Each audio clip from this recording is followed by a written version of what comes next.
Hi, my name is Raya, and I'll be introducing the Roaring Twenties. The Roaring Twenties were a time of art, literature, music, and partying. The first major outcome of the 20s is Age of Access.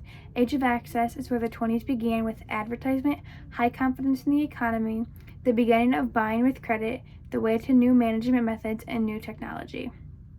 In 1924, the country's gross national product jumped to $93 billion. There was more consumption than ever before, and entrepreneurs worked diligently for new inventions. This was the beginning of the auto industry when Henry Ford perfected his first version of a lightweight gas-powered car.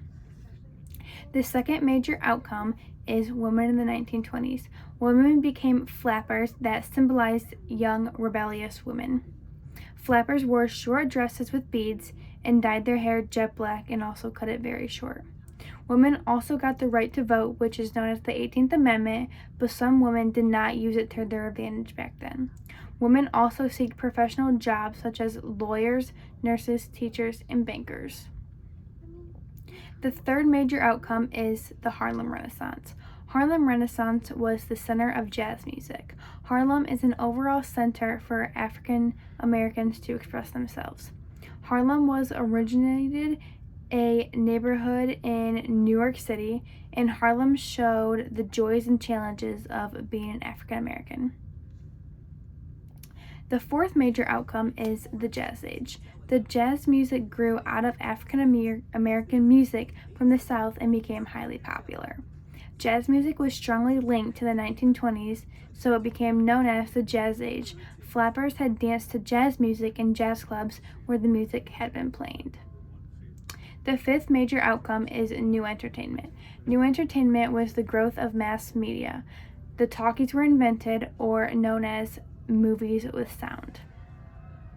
Newspaper grew in size and greatly were read all around. New entertainment also included sports and one of the most famous baseball players, Babe Ruth. The sixth major outcome was new technology. In 1920s, the radio barely existed unless you had built one yourself. As the years went on, the radio became more popular by time. The radio was made for talking to people, and later on, Frank Conrad had shared a sport score, and that became popular. And new appliances were also being advertised at this time. The seventh major outcome was political extremism. This included the revival of the KKK, which was a group that terrorized many until their leader got arrested and it was demolished. Mob violence was a big part of political extremism, which was violence between white and black Americans, erupted in 25 cities. The main point of political extremism was fundamentalism. Fundamentalism was a religious movement that supported traditional Christian ideas and argued for a literal interpretation of the Bible. The eighth major outcome was prohibition. Prohibition was the 18th Amendment, which made manufacturing of alcohol illegal. This was supposed to help the abuse of alcohol that was used. Through this, many Americans turned into bootleggers, which were suppliers of illegal alcohol. Bars that operated illegally were known as speakeasies, and they were hidden in some sort of way. The ninth major outcome was organized crime. The biggest aspect of this was Al Capone. Al Capone was one of the most notorious gangsters of all times. Capone was known for being able to avoid jail time with his crimes that he committed.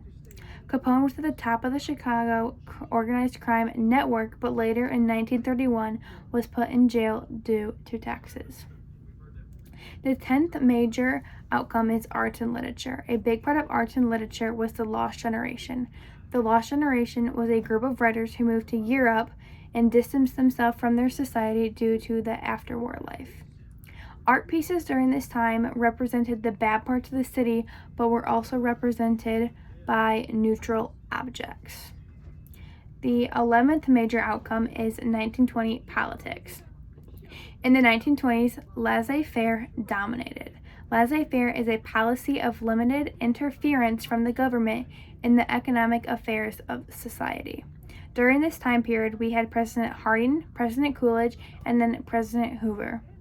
Through the appearance of the U.S. was a healthy economy, and the U.S. was heading towards a disaster.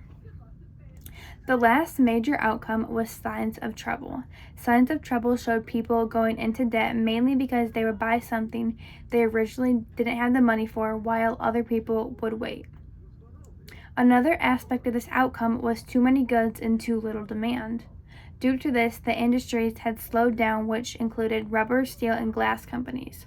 This had also led farmers to lose their land because of not being able to pay for land and machinery. And this concludes all 12 of the Roaring 20 outcomes.